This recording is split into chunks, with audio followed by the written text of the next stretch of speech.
On Christmas Eve, my fiancée handed my son a chore list in front of 22 guests. And my parents? She smirked. You eat here for free, so start earning it. Her daughter sneered. That's exactly what you deserve. That night, we packed one bag and disappeared. But what I did the next day changed everything. She slid the paper across the table like she was serving a legal notice. Christmas Eve. 22 people in the room. My parents at the far end. Candles. The lamb I'd spent 3 days cooking. And my son Owen, 9 years old, in a little button-down shirt he'd picked himself because he wanted to look nice, picked up the paper, read it, and looked at me. Not at Miranda. At me. You eat here for free, Miranda said, with the smile I'd spent 14 months telling myself was confidence.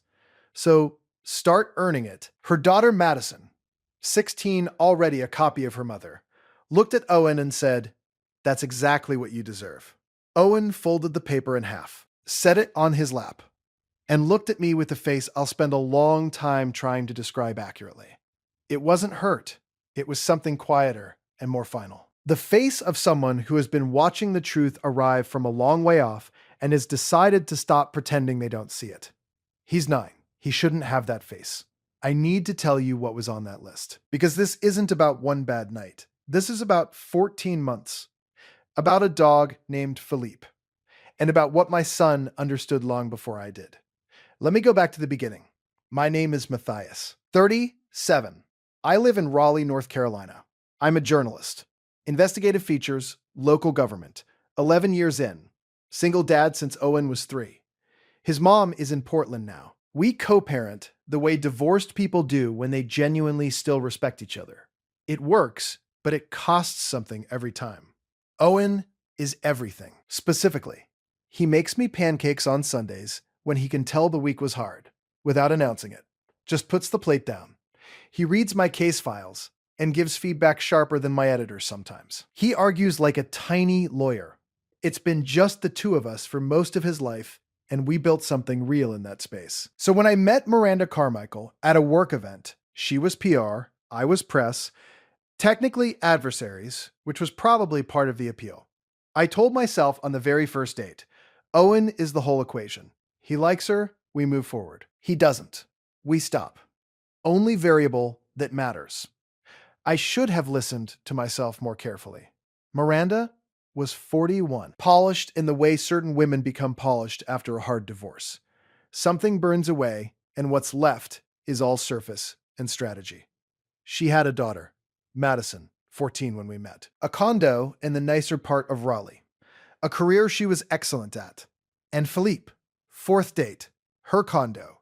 She opened the door, holding, cradled in her left arm, with years of practiced ease, a chihuahua, maybe 2 kilograms, enormous eyes pointing in slightly different directions, giving him the permanent expression of someone who has recently received mildly disappointing news about the universe. He was wearing a tiny burgundy velvet blazer with what appeared to be functional pockets.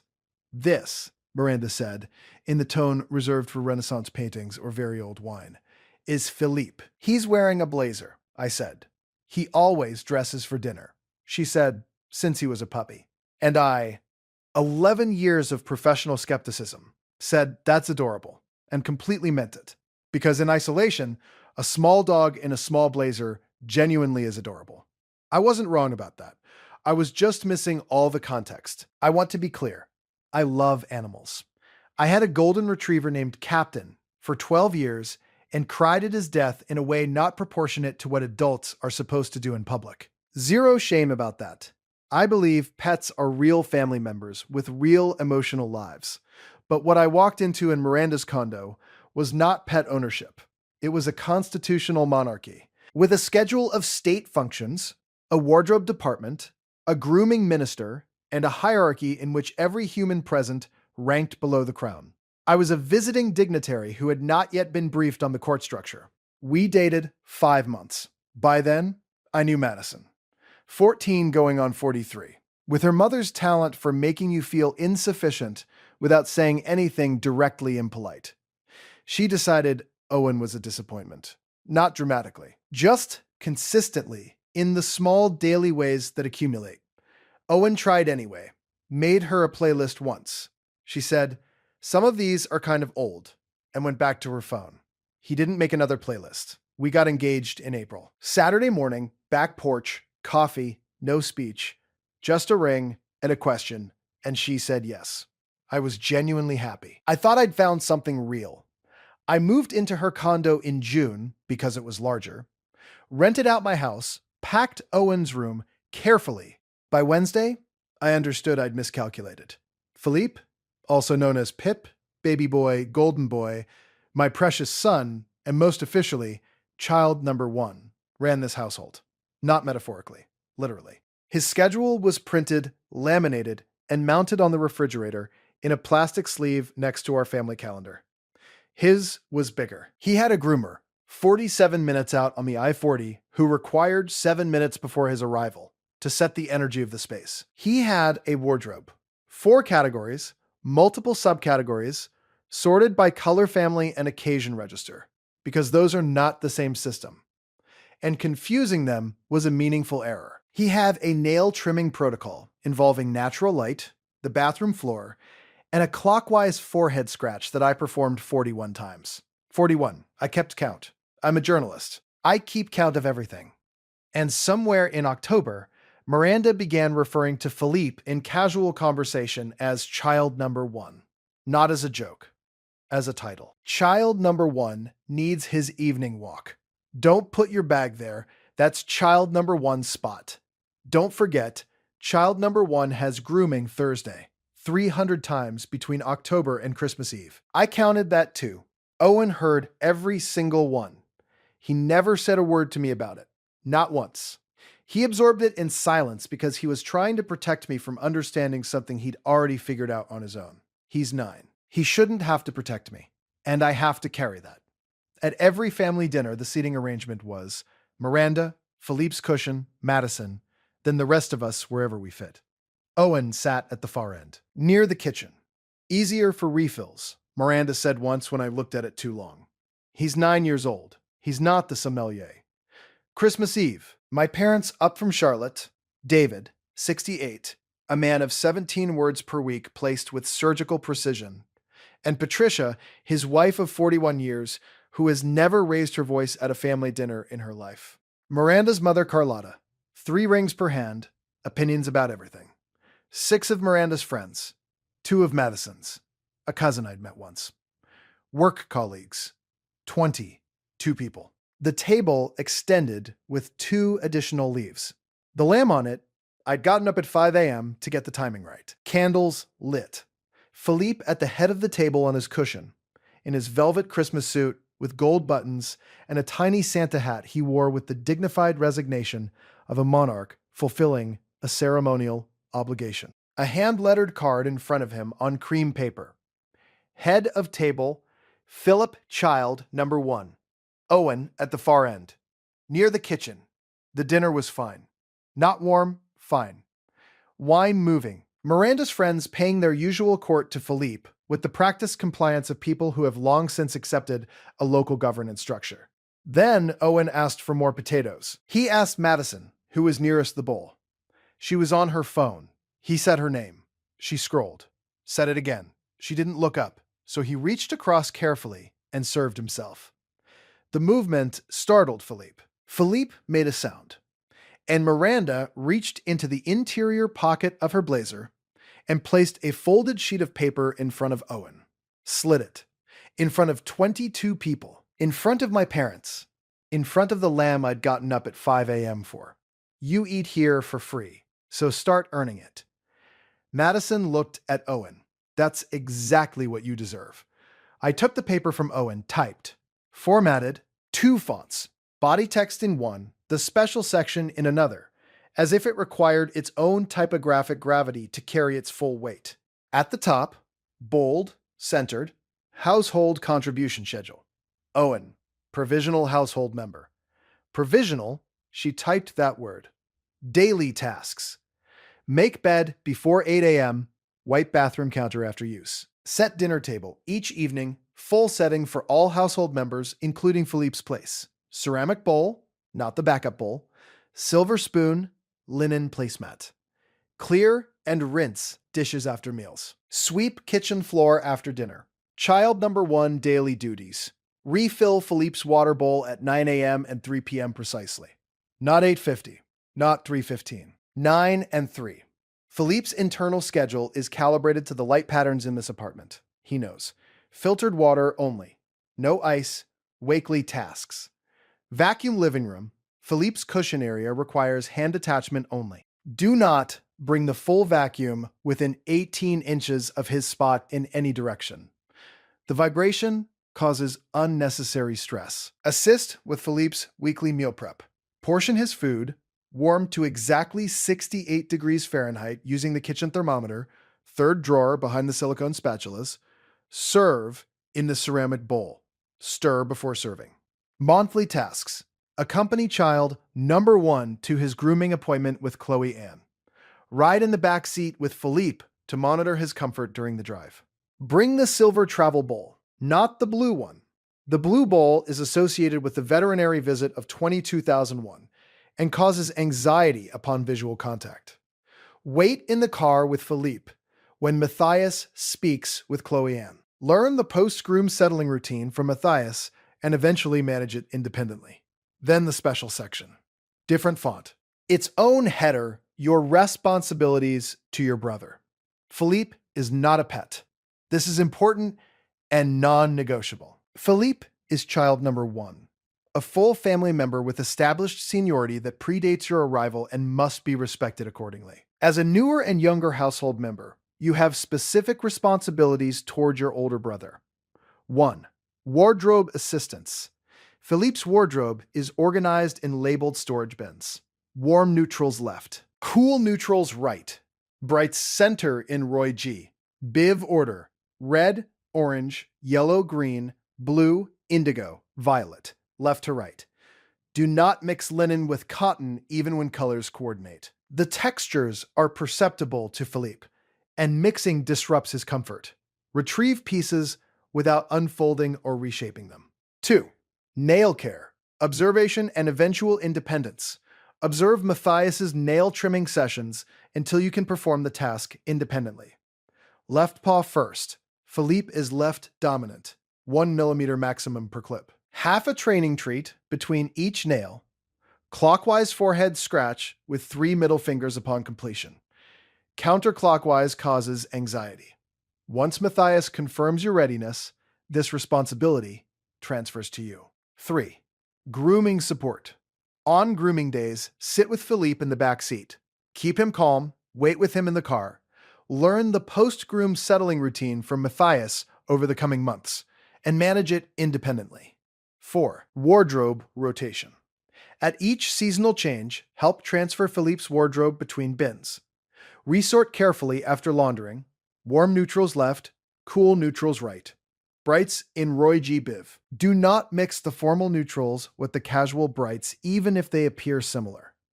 The occasion registers are different, and Philippe reflects the wardrobe. And at the bottom, in italics, Owen. Philippe has been part of this family since long before you arrived. Contributing to his well-being and respecting his seniority is not a burden. It is what belonging to a family means. We're glad to have you here, and this list is how you show you understand that. Miranda. I put the paper down. I want to tell you what went through my head reading that list. Not anger, something much colder and much clearer than anger. His brother. She called Philippe his brother. My son, who made playlists for girls who didn't want them, who read my case files and gave me notes, who sat at the far end of the table near the kitchen for 14 months without saying a single word about it, was being assigned duties to his brother, who is a dog, who has a wardrobe sorted in Roy G. Biv order, who is child number 1, who sits at the head of the table on a cushion with a hand-lettered name card while my actual child sits near the kitchen for the refills. Counterclockwise causes anxiety. I had trimmed those nails 41 times. I had driven to that groomer 14 times, 47 minutes each way on the I-40. 7 minutes early so Chloe Ann could set the energy of the space. I had sorted the casual brights into correct spectral order after every laundering cycle. I had done all of this and told myself it was love, that this is what it looks like to merge two lives, You carry some of the weight, even the weight that doesn't fully make sense to you. And Miranda had taken all of that, everything I'd quietly absorbed for 14 months, and handed it to my 9-year-old son as his household contribution, as the price of belonging here, as his duties to his brother. Something shifted. Not heat, the opposite of heat. Cold, clear, final. Done. My father, David, looked down the full length of the table at Miranda and said very quietly, "I think we should get the check." We were in someone's home. There was no check. Every person in that room understood exactly what he meant. We left before dessert. Owen held my hand in the parking lot without being asked. He didn't speak until we reached the car, then said, "Dad, can we not go back?" "Yeah, buddy. I think that's right." We went to my parents' hotel. My mom held Owen for a long time without saying anything, which was exactly correct. My dad sat next to me on the edge of the bed. "The paper was pre-folded," he said eventually. "I know. She put it in her pocket before she came to dinner. She planned it." "I know, Dad." Most of it was about the dog. Not contempt, the tone of a man trying to understand the shape of something genuinely unfamiliar. I sat in the hotel bathroom and ran the arithmetic. 14 months, 41 nail sessions, 14 grooming drives, 4 wardrobe rotations, 300 uses of child number 1 Halloween lobster costume that cost more than Owen's winter coat, 1 document, pre-folded, carried in a blazer pocket to Christmas dinner in front of 22 people and my parents. And then the thing that I kept coming back to, the thing I couldn't put down. She had handed my son a list of his duties to his brother, and the brother was a dog, and the dog had better furniture, and the dog had a more prominent name card, and the dog had been living in that apartment for 7 years, and had established seniority, and all of that was written down in 2 fonts on a piece of paper that had been folded in a blazer pocket before the appetizers were served. I took out my phone. I'm a journalist. When something is this clearly documented, you document it back. I emailed Miranda at 2 a.m. No document, no formatted list, no special section with its own font. Just 1 paragraph. Because sometimes 1 paragraph is enough. Miranda, I read the list. All of it. I want to make sure I understood it correctly. Owen is a provisional household member. Philippe is child number 1. Philippe has seniority. Philippe's wardrobe must be sorted by color, family, and occasion register. And those are not the same system. Owen will eventually inherit the nail trimming schedule as part of his duties to his brother, who is Philippe, who is a dog, who is currently outranking my son at the dinner table in both seating placement and formal documentation. I drove to that groomer 14 times, 47 minutes each way. 7 minutes early so Chloe Ann could set the energy of the space. I trimmed those nails 41 times on the bathroom floor in natural light, with the left paw first, because he is left dominant. I sorted the casual brights into Roy G. Biv order after every laundering cycle for a year. I did all of that because I thought I was being an assistant. I also understand now what my son has understood for a very long time, that in this household, he was provisional and Philippe was permanent. He was near the kitchen and Philippe was at the head of the table. He was the newcomer who needed to earn his place, and Philippe was the senior family member whose seniority must be respected. He's 9 years old. He sat with that for 14 months without saying a word to me. That's the part I can't get past. Not the wardrobe system, not the occasion registers, not even the word brother, though I'll be honest, the word brother is going to take some time. It's that he knew and he didn't tell me because he was protecting me. And he's 9. I'll be out of the apartment by 8 a.m. I left the nail trimming cloth and the silver travel bowl on the counter. The color wheel is still in the closet. It was there when I arrived, and I assume it will be there when I leave. And I have genuinely made peace with that. Matthias, I drove to the condo at 7 a.m. Miranda was at her mother's Christmas brunch. I knew this because her schedule had lived in my awareness like a second calendar for 14 months. Used my key, collected Owen's things and a box of mine. Left my key on the counter. Drove back to the hotel. Miranda got home at 12:43 p.m. Called at 12:45. Didn't pick up. 12:51. Didn't pick up. 5 more calls between 1 p.m. and 1:40. Text at 1:43. Matthias, this is not funny. Text at 1:51. The part about being an assistant, I need you to know that's not what you were. Text at 1:58. You took the good coffee. Text at 2:31 from Madison. Hey, my mom is really upset. But I'm not going to lie. The part about Owen protecting you and he's 9. I had to put my phone down. I don't know why I'm telling you this. I read that 7 times. She had sat across from my 9-year-old at Christmas dinner and said, "That's exactly what you deserve." And 14 hours later, she was texting me about which line landed. Something is in that kid. Something that could grow, given different conditions. But I can't be the one to provide them. That made me sad in a specific way. At 3 p.m., Miranda's sister Brenda called. "I've heard about the email," she said. "How?" Carlotta read it out loud at the brunch table. Pause. The part about the nail trimming cloth and the silver travel bowl and the color wheel being there when you arrived. Matthias. She had to stop reading. It was there when I arrived. I know. Pause. I was there when Miranda installed it. I said something. She told me I didn't understand the organizational philosophy. Another pause. The assistant thing, that's what got Carlotta. She said he drove 14 times and he was the assistant. And she had to put the paper down. And then Brenda laughed. Not cruel. The laugh of someone who has been holding something compressed for a very long time and has been handed a release valve. She laughed for a long time. Apologized twice. Said provisional household member. Matthias. He typed provisional and had to put the phone down. By 5 p.m., Carlotta had forwarded the email to Miranda's other sister, who had read it at her own Christmas dinner. By 7 p.m., it had reached at least 8 people with no personal connection to any of this. By 8:30 p.m., someone had screenshotted the list from Owen's paper. Not the email, the original list with its 2 fonts and its special section, and posted it in a Raleigh neighborhood Facebook group. Found this. Is Philippe okay? Is this an elderly care plan? Should the community check in? 81 comments in 45 minutes. The dominant community theory. Philippe was a vulnerable elderly person with complex care needs, and the poster was an overworked caregiver in crisis. 14 people offered to bring meals. 1 offered to contact the county social services line. Then someone figured out Philippe was a Chihuahua.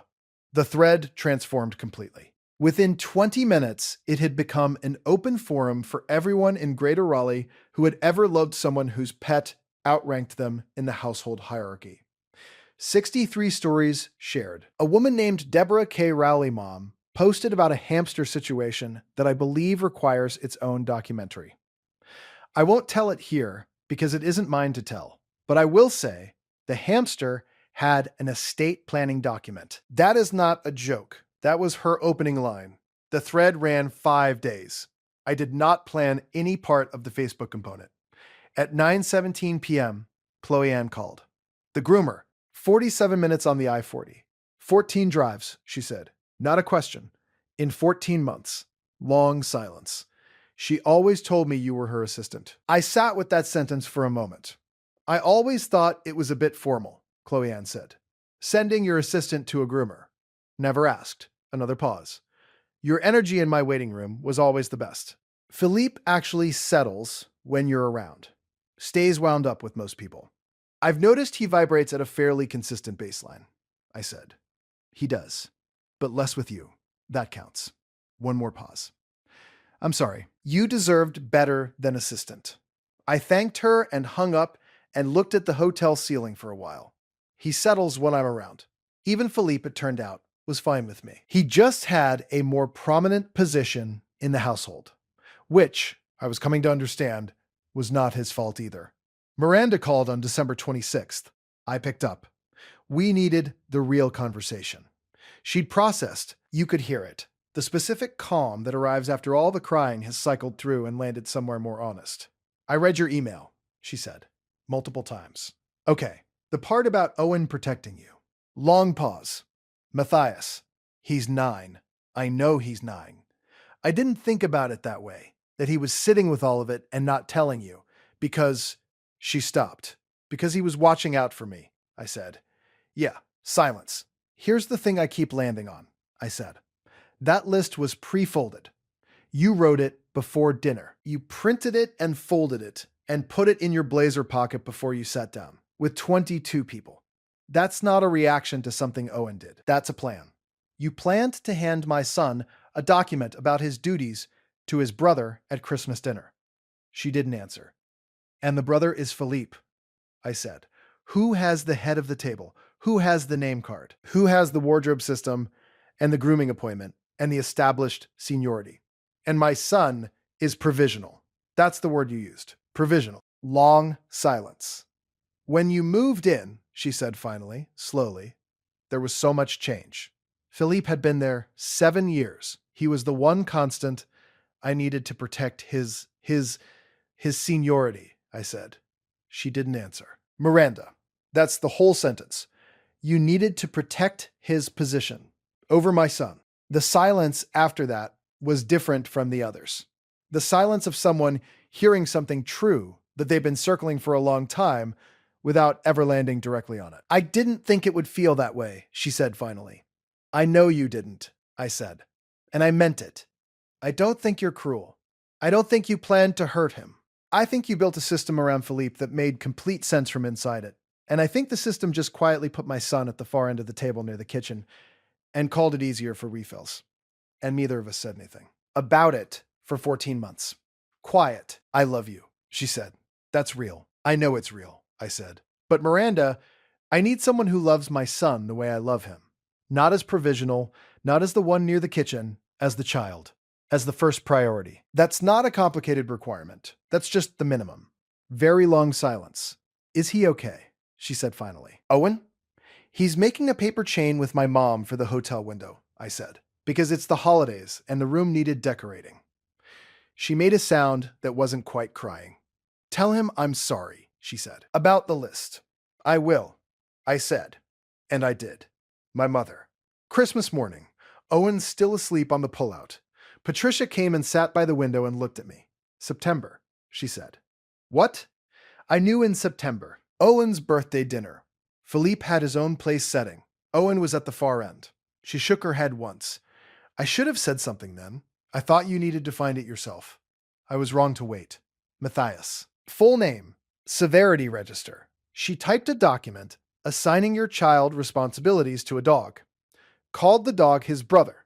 Folded it and carried it in her pocket to Christmas dinner. In front of his grandparents. I didn't say anything. You deserve someone who loves your son the way I watch you love him, she said. That's not a high standard. That's just what it looks like when a child actually belongs somewhere. She paused. Also, she said with a very small, precise smile, your father, when I read him the part about the clockwise scratch and 41 sessions, she paused. He had to go stand in the bathroom for a moment. David, 17 words per week. Undone by a Chihuahua's nail care protocol. I knew then we were going to be okay. New Year's Eve, the four of us in the hotel room with takeout containers and the paper chain Owen had made strung across the window.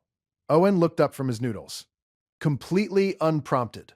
Dad, do you think Philippe is sad we left? I thought about it honestly. I think he's okay, I said. He's with Miranda. She loves him. He has his routines. Owen nodded. Thought for a moment. I feel bad for him, he said. He didn't ask to be child number 1. He's just a dog. He didn't design the system. 9 years old. That's a generous way to think about it, I said. I mean, he said, completely matter of fact, it's not his fault his nail care schedule was considered a growth opportunity for me. My father made a sound from across the room that I identified after a moment as laughter. I hadn't heard it in several days. It was the best sound I'd heard in a long time. I need to tell you about my relationship with Chihuahuas now, because it's ongoing. My therapist has named it, which means it's been officially recognized as something requiring structured attention. I love animals. This is not rhetorical. This is biographical fact, established over decades and confirmed by 12 years of documented grief over a golden retriever. But something happened in my nervous system. Across 14 months of close proximity service to Philippe, something accumulated. I didn't understand what, until 3 weeks after Christmas, at a coffee shop on a Tuesday morning when someone walked in with a Chihuahua in a tote bag. Small, eyes pointing in slightly different directions, the permanent expression of mild cosmic disappointment. The dog looked up at me. In approximately 3 seconds, I experienced a full, simultaneous recall of the list, both fonts, the special section header, the phrase, your older brother, the phrase, provisional household member, the phrase, he knows, counterclockwise causes anxiety, 9 and 3, left paw first, and Owen's face folding that paper in half and setting it on his lap at Christmas dinner. I put my coffee down, walked outside, stood in the January cold for 4 minutes. My therapist is Dr. Sandra, patient, precise, excellent. She has dedicated 4 full sessions to what she calls, with admirable clinical neutrality, the Chihuahua Association response. We've traced it carefully to its actual source, the specific grief of understanding that you occupied a lower position in someone's emotional hierarchy than you believed. And that the proof of this is a 2-kilo animal who sat at the head of the table while you cooked the lamb and your son sat near the kitchen for the refills. It's not really about Philippe, Dr. Sandra says every session. I know, I say every session. It's about what the hierarchy represented. It represented where Owen stood, I say. Provisional, below the dog. Assigned duties to his brother. And he knew it for months before I did. And he didn't tell me because he was 9 years old and he was protecting me.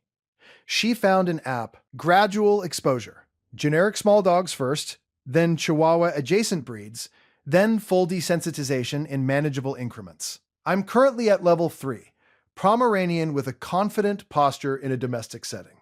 Progress is slow. Progress is progress, where things actually stand. Miranda and I are finished. Not a wound anymore, a fact. The anger ran its course in about 8 days and came out the other side as something closer to understanding. She built a life in which a small dog occupied the absolute center of all emotional gravity and everyone else arranged themselves around it. That's not cruelty. That's a particular loneliness that organized itself around the one relationship that was reliably uncomplicated, that couldn't leave, couldn't judge, couldn't send an email at 2 a.m. about being an assistant. I understand it. I don't have to live inside it. Madison texted once in January. I'm sorry I said that to Owen. It wasn't fair. I told her I appreciated it and that I thought she was going to be okay if she kept paying attention the way she clearly already was. Thumbs up emoji. 16 years old. Maybe that's everything you can ask. Owen and I are back in my house. The tenant situation resolved itself when the boiler acted up, and they were relieved to leave, the universe providing a small structural gift. Owen's room is exactly as he left it. He put his posters back in one afternoon without asking for help. That told me everything I needed to know about his recovery timeline. We make pancakes on Sundays. I hope Philippe is good. I mean that without irony and without remainder. He's a sweet small creature who didn't design the system he existed inside. He didn't ask for the title or the head of the table. He just lived in the household he was given, accepted the position he was placed in, and did his small 2-kilo best. He settles when I'm around, apparently. That counts for something. I don't know exactly what, but it counts. The thing I keep coming back to is not the list or the Christmas dinner or even child number 1 said 300 times. It's Owen folding that paper in half, setting it on his lap, and looking at me with that face. The face of someone who has been watching the truth arrive from a long way off and has decided to stop pretending they don't see it. He's 9. He shouldn't have to be patient about this. He shouldn't sit near the kitchen because a dog needs proximity to the people who love him. He shouldn't receive a formal document about his duties to his brother who is a dog, whose nail care he was expected to eventually inherit on the standard trimming schedule, who outranked him in 2 fonts on a piece of paper that had been folded in a blazer pocket before the appetizers were served. He should be first. Not child number 1 on a laminated refrigerator schedule. Just first. In the room, with me, the way it's always been, and the way it's going to stay. That's what 14 months, and 1 Christmas Eve, and 41 nail sessions, and 14 grooming drives, and a Facebook thread with 63 stories, and Chloe Ann calling from the I-40, and Brenda laughing for a full minute. And Dr. Sandra, and a level 3 Pomeranian, all added up to. My son deserves to be the child. Not the provisional household member. Not the one near the kitchen. Just the child. Just first.